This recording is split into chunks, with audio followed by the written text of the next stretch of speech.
What's up, everyone? Thanks for stopping by the channel again. Really appreciate you being here.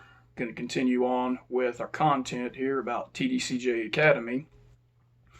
Today, I want to talk about the sign-on bonus that TDCJ offers. In the benefits video that I did a few videos ago, I talked about a lot of the state-issued benefits that you can expect upon hiring. One of the ones I left out, because it just kind of slipped my mind, is the sign-on bonus that TDCJ offers. Now, I want to take some time, really get into this. I want this video to really go out to anybody who's thinking about a career with TDCJ to look into this benefit. Personally, I didn't take it. In my opinion, and this is strictly my opinion, I don't want to bash TDCJ too bad. Some of the videos that I'm going to post are going to be negative toward the agency because of the experiences that I had with the agency. They're not going to be all that way. They're strictly my opinions. TDCJ is great if you're looking for a steady, stable career. You need a paycheck, you need benefits, you need somewhere to work. It's there. It will hire you as long as you meet the minimum hiring requirements, basically no felonies, and 18 years old.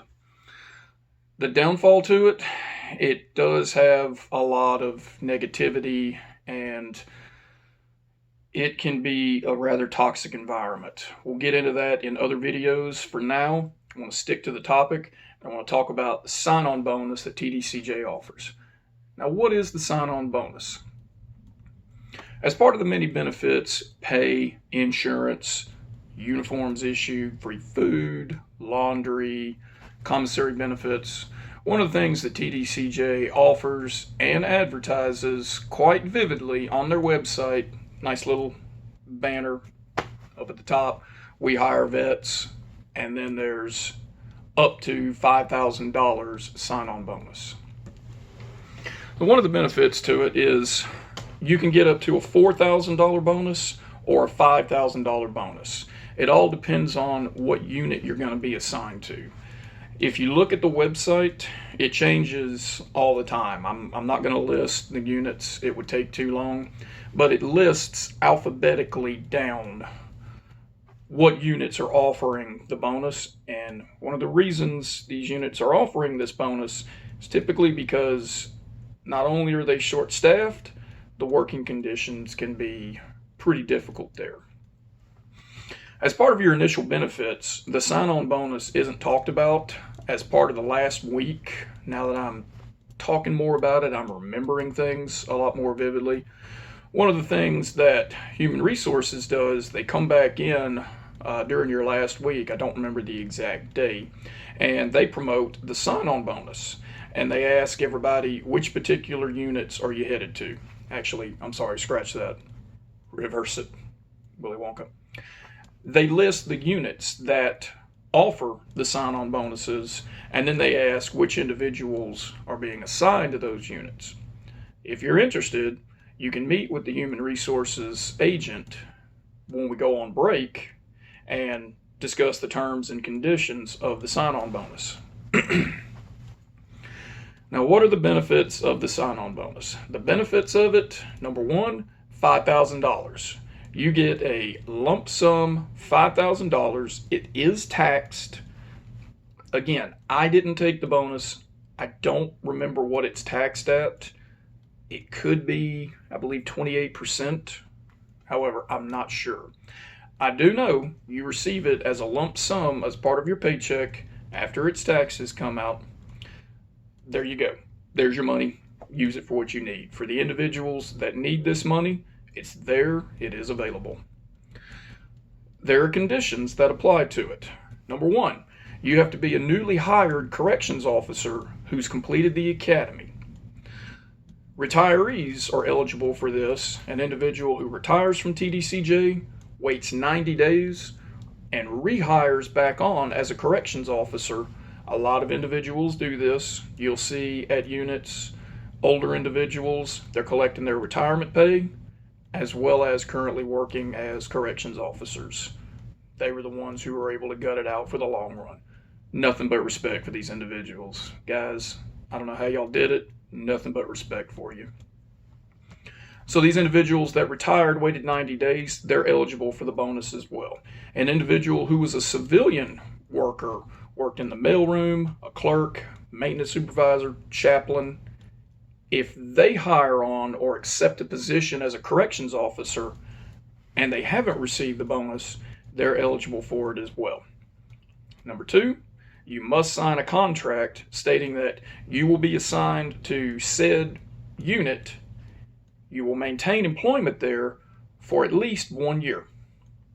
The detriment to the bonus: if you don't maintain employment for at least 1 year at that unit, you have to pay back the bonus.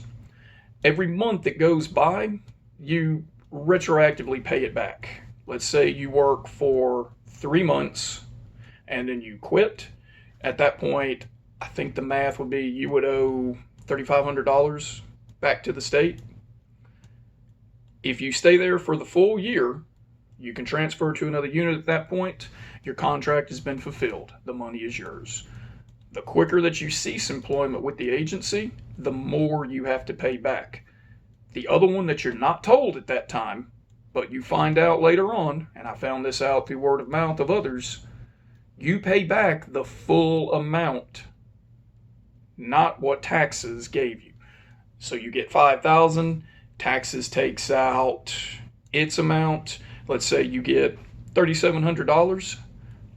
You still pay the full $5,000 back in the event you left after 1 month.